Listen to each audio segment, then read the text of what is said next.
Hello friends, তোমরা সব কেমন আছো? আশা করছি তোমরা সবাই খুব ভালো আছো, সুস্থ আছো। ফ্রেন্ডস, আমিও ভালো আছি, সুস্থ আছি। এ দেখো, গাছের পেঁয়াজ পাতা তুলে ধুয়ে দিয়েছি। আর আজকে দেখো সকালবেলা 8:20 থেকে পুরো 9:30 পর্যন্ত এই জায়গায় যত নোংরা ছিল সমস্ত নোংরা ভালো করে সরিয়ে ধুয়ে মুছে পরিষ্কার করে জল দিয়ে ঝাড়ু দিয়ে কাচিয়ে কুচিয়ে সমস্ত দেখো নোংরাগুলো কোথায় তুলে রেখেছি।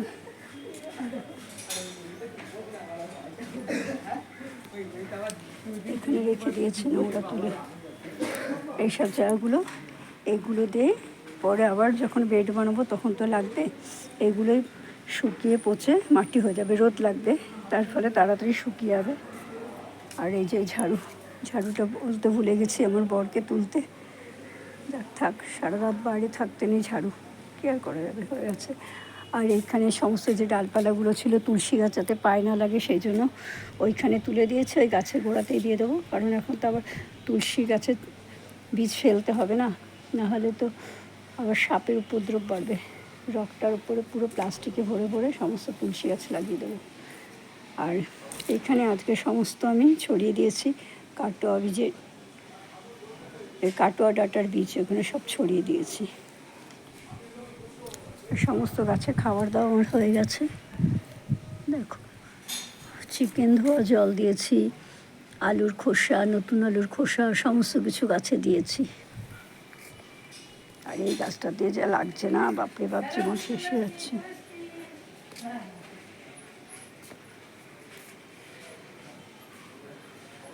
আর এখানে কিছু রসুন লাগিয়ে দিয়েছি, কিছু রসুনের বীজ লাগিয়ে দিচ্ছি, কিছু ক্যাপসিকামের বীজ ফেলেছি।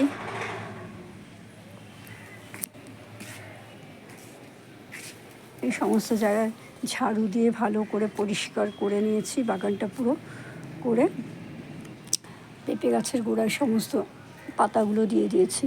তাহলেও কী হবে, ওইটা পচে ওখানে মাটি হয়ে যাবে, আর ওখান থেকে গাছ সারও পাবে। আর পেঁপে গাছের গোড়ায় মাটি না থাকলে আবার সে বৃষ্টি যখন হবে তখন আবার ধসে পড়ে যাবে।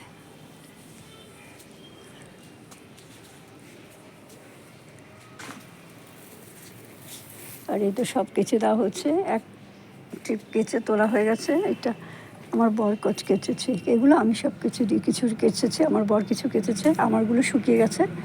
আর এগুলো আমার বর কেচেছে, কারণ না হলে একসাথে ওদের কাছে হয় তাহলে জায়গা ছিল সমস্ত তার, এই তারগুলো আবার সমস্ত কিছু এরকম বাড়িয়ে দিয়েছি। বাড়িয়ে দিয়ে এখন রোদ বেশি আসে তো ওই জন্য গাছগুলোকে সমস্ত এইখানে দিয়েছি, কারণ এখানে দিলে গাছে রোদ বেশি পাবে।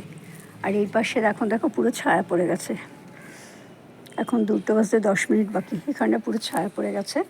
কিন্তু এখন এখানে রোদ থাকবে, 3টে অবধি মোটামুটি রোদ থাকবে, সেই জন্য সমস্ত গাছগুলোকে এখানে দিয়ে দিলাম। এবার ভাবছি যে বাগানে খুব বেশি আর গাছ করবো না, যা গাছ করার সব এখানে করবো। কিন্তু আবার কী হচ্ছে, এই দোতলা বাড়িটার জন্য, পাশের দোতলা বাড়িটার জন্য ওখানে ছায়া আসে না, ছায়া আসে, রোদ আসে না, এই জন্য এখানে আর কিছু লাগাবো না। আজকে মিতা নেই, তাই মিতা তো পুরো আমাদের গ্রিলটার মধ্যে সমস্ত কাপড় চোপড় মেলে না। এই দেখো, ঠিক আছে ফ্রেন্ডস, আমার এই ভিডিওটা তোমাদের কেমন লাগলো অবশ্যই কমেন্ট করে জানিও। যদি ভালো লাগে অবশ্যই লাইক করো, শেয়ার করো, সাবস্ক্রাইব করো, আর পাশে থাকা আইকন বেলটা বাজিয়ে দিও। দেখা হবে আগের একটা ভিডিওর সাথে। Bye, tata.